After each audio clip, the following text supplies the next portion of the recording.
Hi guys, मानस classroom में आप सभी का स्वागत है।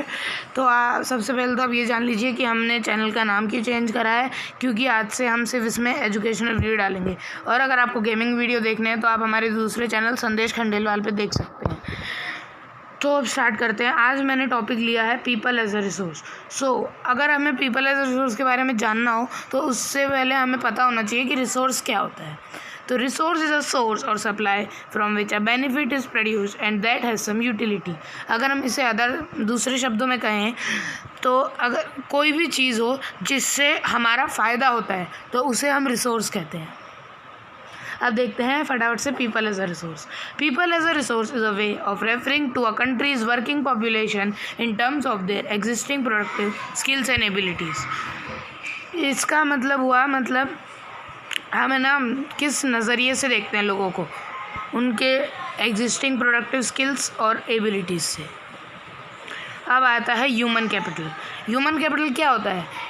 अगर हम किसी इंसान की knowledge, ability, skill, education, experience, training, judgement, wisdom और क्रिएटिविटी को हम काम में लेते हैं तो उसे ह्यूमन कैपिटल कहते हैं। अब आगे देखते हैं कि हम ह्यूमन कैपिटल को सुपीरियर रिसोर्स क्यों कहते हैं। आपने सुना होगा कि ह्यूमन कैपिटल सुपीरियर रिसोर्स होता है, लेकिन उसे क्यों कहते हैं?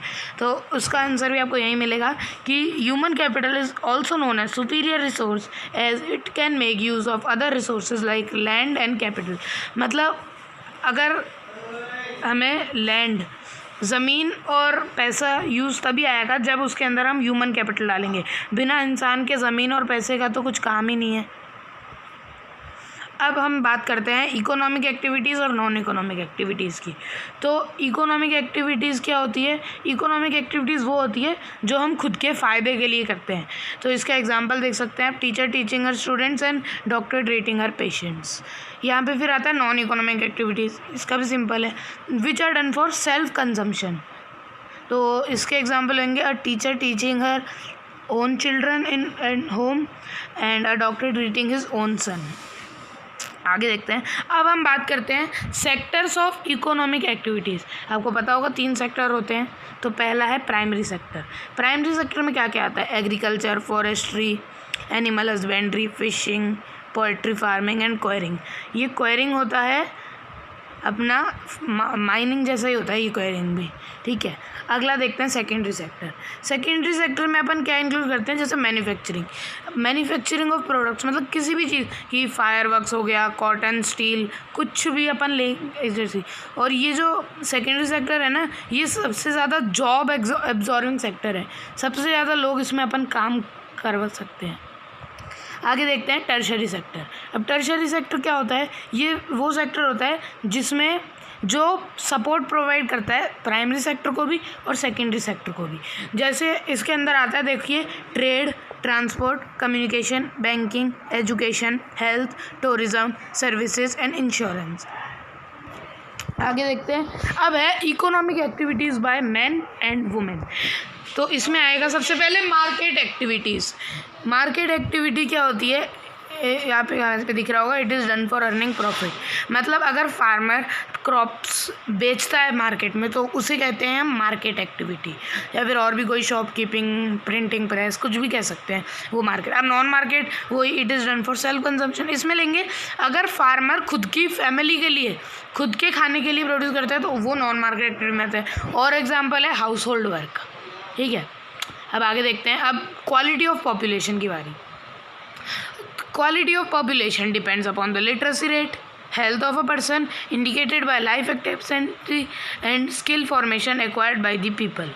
यहाँ पे क्वालिटी ऑफ पॉपुलेशन से क्या मतलब है? इसका मतलब है, जो क्वालिटी ऑफ पॉपुलेशन होती है वो किस चीज़ पर डिपेंड होती है? लिटरेसी रेट, मतलब अपनी education, health of a person, अपनी हेल्थ, और लाइफ एक्सपेक्टेंसी, मतलब वो इंसान कितने टाइम तक ज़िंदा रह सकता है।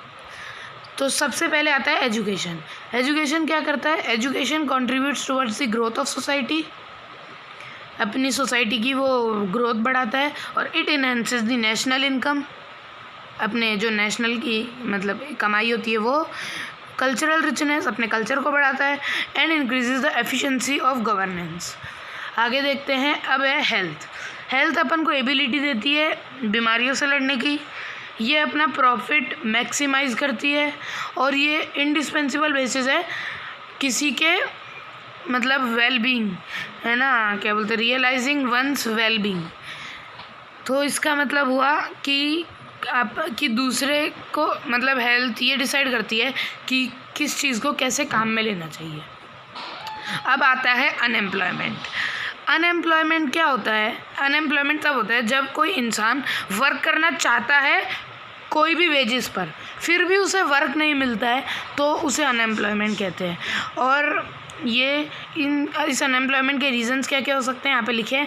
Technological change, lack of skill based education, syllabus not completely updated regularly and lack of communication skills. Unemployment यहाँ पे 3 टाइप की होती है, सीजनल, डिस्गाइज्ड एंड एजुकेटेड। तो सबसे पहले देखते हैं seasonal unemployment. It refers to a time period when the demand for labour और work force is lower than normal under certain conditions. However such a situation is only temporary and employment reverse. इसका मतलब ये हुआ, मतलब कोई इंसान 8 महीने, जैसे एग्जांपल दे रहा हूँ कि 8 महीने काम करता है और 4 महीने काम नहीं करता, तो वो जो 4 महीने हुए ना जब वो काम नहीं करता, तो उसे हम सीजनल अनएम्प्लॉयमेंट कहते हैं। एग्जाम्पल विंटर क्रॉप्स और क्रिसमस जॉब्स।